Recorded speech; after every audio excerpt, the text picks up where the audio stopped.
Roger Maynard has produced a water vapor injection system which is very useful.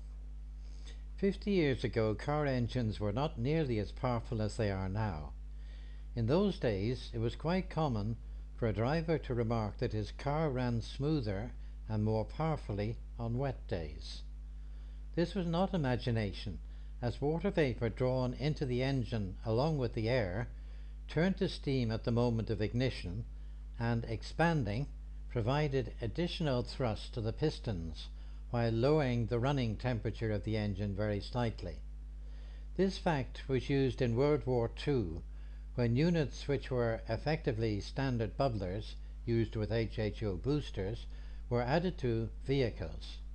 Roger Maynard has built and used these units extensively since 1978, and my thanks goes to him for providing this information and illustrations.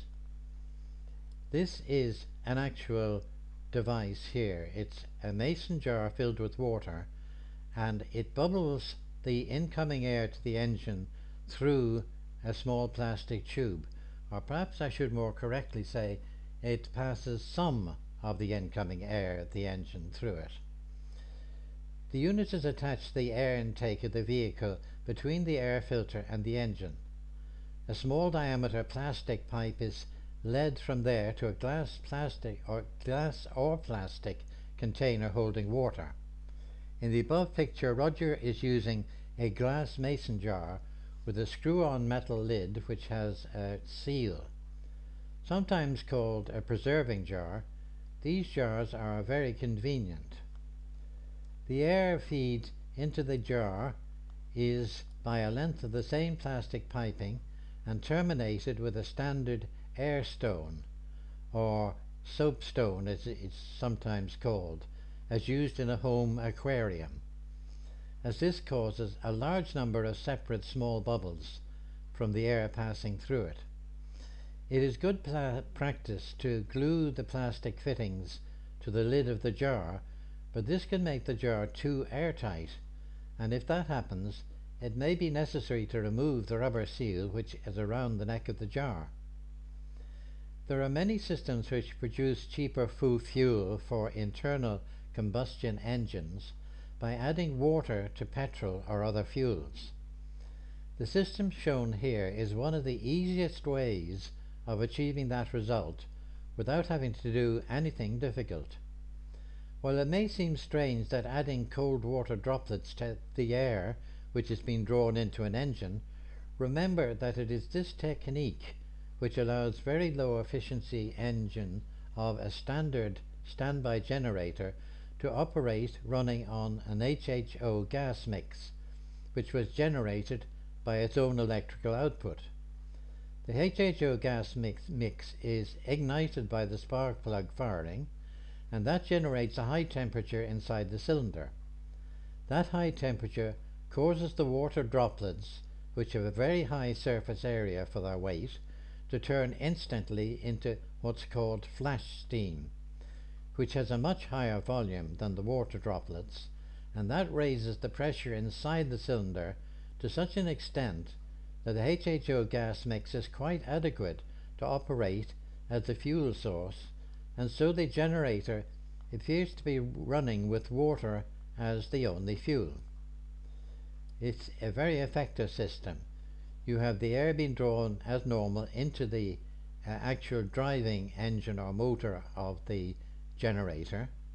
You have an electrolyzer which generates the HHO fuel, is powered by the generator which it's driving, and there is water fed through a venturi tube to create water droplets, also entering the motor with the airstream. That is a very effective way of using a standby generator to create what's called free energy, which strictly speaking isn't free, except that you don't have to pay for anything. However, in this simple system from Roger, your normal vehicle fuel is used, so no HHO gas mix is needed, although of course you can add that too if you choose to do so, and yet you get an energy gain from just using a jar of water. A glass jar has the advantage of not being affected by the heat produced by the engine. This is a very simple unit, and it uses ordinary water, which is not exactly a hazardous substance. The effect of using it is far greater than would be imagined.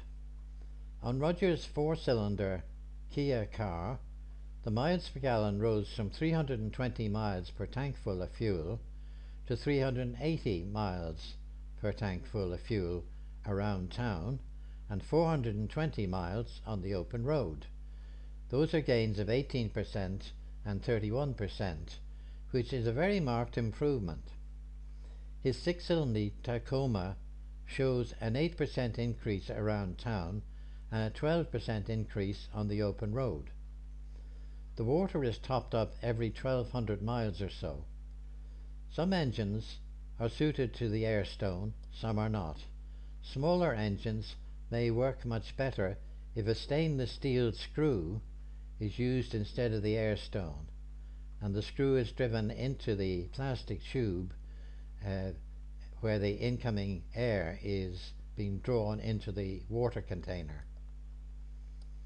Just to clarify the operation of the device, you have incoming air from outside the vehicle going through a plastic tube to a water stone, which turns the airflow into a very large number of very small bubbles, and it then passes out of the container and is connected to the low pressure air intake pipe between the air filter and the engine itself.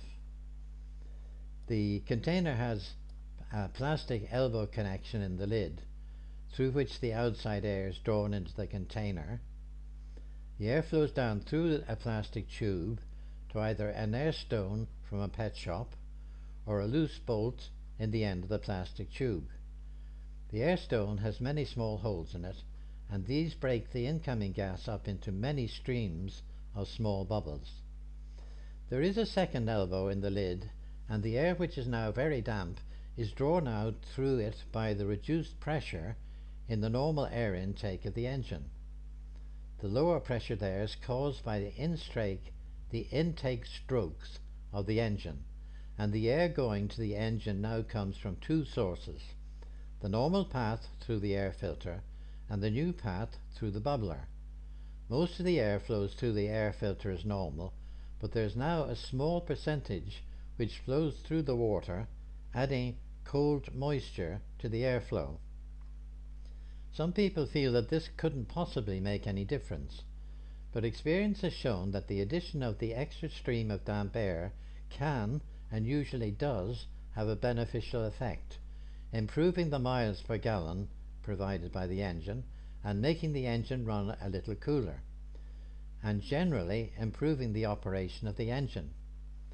This is a very simple, low-tech device which does not cost much, so if you feel inclined, then try it out and see what effect it has on your vehicle.